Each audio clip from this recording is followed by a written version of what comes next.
Together, and the measurement I used for that whole strap is for the length 111 inches long, and the width is 3.5, although initially it wasn't 3.5, but I had to cut it down because it was too wide for me. Now the two straps are 14 inches long and the width are 5 inches wide, and also the front and the back panel for the skirt part was my measurements times 1.5 inches, and the length is 42.5 inches. You had allowance to that. And please note that all this measurement I'm explaining is my own measurement, and it is just what I wanted to use and it's what worked for me. But if you know you have similar stature to my own, you can do as well use the measurements I have provided. Just as I've explained the measurements for every pieces, this is it. This is the bust and the extension parts. Those are the straps. That's the pocket I'm going to be adding to the front, and also that's the skirt for the back and the front part. The measurements will pop up on the screen now.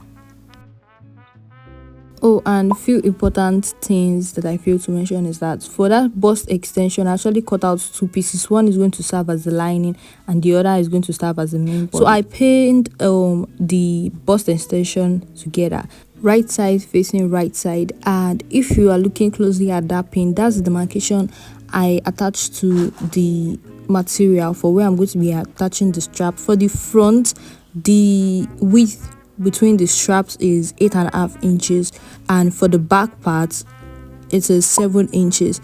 Please, as I used to say, note that these are my own measurement and this is what worked for me. You can put it on your body and pin and play around with it to see what works for you, but this is what it's looking like after I went ahead to sew it down. And after sewing that side down, I just sewed all through on the bust extension, and the down part of that bust extension I added the front part of the skirt and I scrunched it up. I measured out my front measurement and I highlight that with my chalk, so I pinned the scrunch part of the front skirt panel to my front measurement on the strap and I sewed it together. And now I'm just going to flip the bust extension, that's the two strappy thing, right side facing right side, and I'm going to sew on both of the extension line towards where that scrunch part of the bust is. I'm not going to sew it completely shut. I am going to leave that part open, so when I flip it, I'm able to flip it with the open side, as you can see. And I went ahead to use my iron to press everything. I have been using my iron to press everything on this project and it has made my life. After finishing up that part, I use my hand to hand sew the inner part of the front panel. So for this back part, I use a bias to finish the top part of the back because the back is open, as you can see in the picture, and I also fed through my elastic through that bias channel and I attached the pocket by the side of the back and at the front too. So I joined this together, finished the down part, and I was done with this project. This is what the gown is looking like.